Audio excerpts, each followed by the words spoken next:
Bonjour à tous, j'espère que vous allez bien. Bienvenue dans ce LNDJ du lundi 17 octobre. Tous les matins, on fait un petit point sur les indices DAX et Dow Jones. Je vous donne un petit peu ma conviction, mon plan.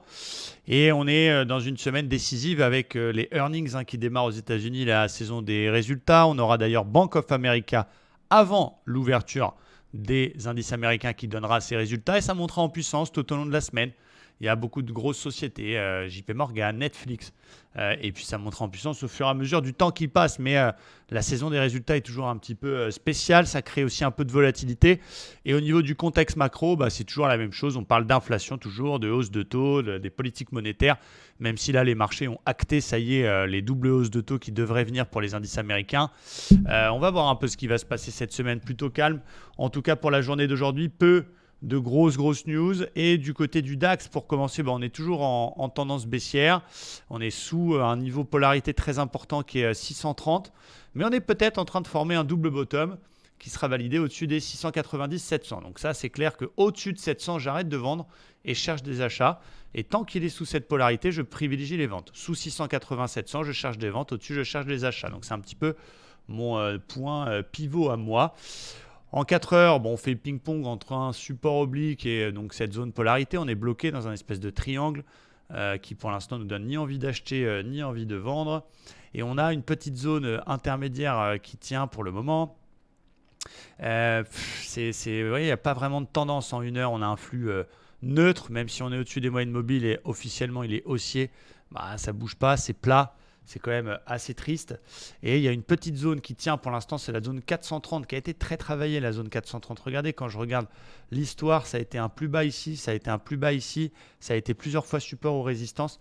C'est un niveau qui est très travaillé. On est dans l'OPR, c'est vraiment complexe.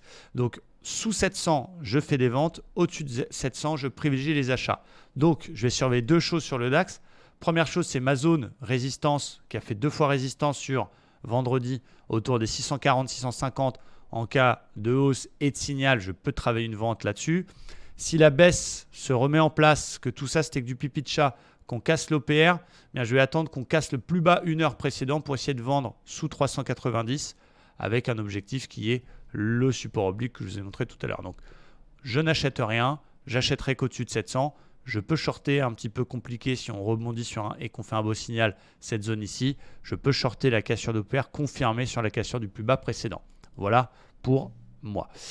Deuxième chose, c'est le Dow Jones, donc que je préfère évidemment aux indices européens. C'est un peu la même limonade, c'est-à-dire qu'on a une tendance baissière, un niveau support qui tient, qui est en hebdo et l'ancien record d'avant la baisse du Covid. Donc, c'est un niveau technique très important. Son ami, le Standard & Poor's, qui tient les 50% de toute la remontade à Covid. Donc, c'est pour ça qu'on a eu un rebond. C'est ce qu'on appelle un rebond technique. Mais en même temps, on est quand même sous une oblique baissière en rouge. Donc, peut-être qu'on est en train de former un double bottom qui sera validé si on casse les 500. Et un peu comme sur le DAX tout à l'heure, au-dessus de 500, j'arrête de chercher des ventes. Je continue et je cherche des achats. Mais tant qu'il est en dessous, je cherche des ventes. Parce que c'est peut-être pas un double bottom, c'est peut-être un fanion. Donc ça, on le saura que, évidemment, si ça casse par le bas. Donc vu qu'on n'a pas de boule de cristal, entre guillemets, sous la zone 500, je cherche des ventes. Au-dessus de 500, je fais des achats.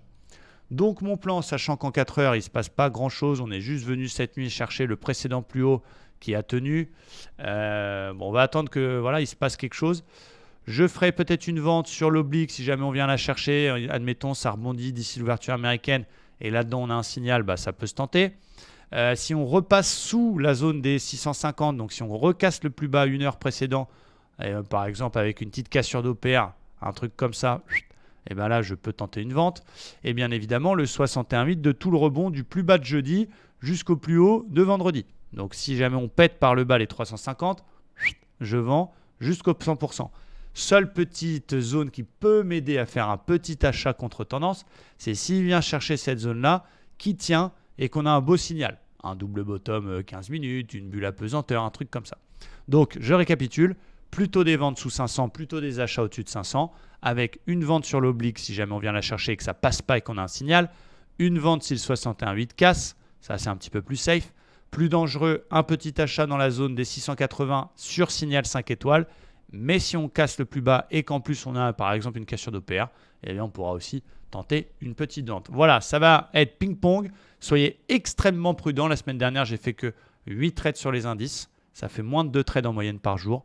Donc il faut être très méticuleux dans ce marché, suivre le flux et attendre le bon signal comme un sniper. J'espère que ça vous aide bien. Bon courage pour votre journée de trading et à très vite sur la chaîne. Ciao!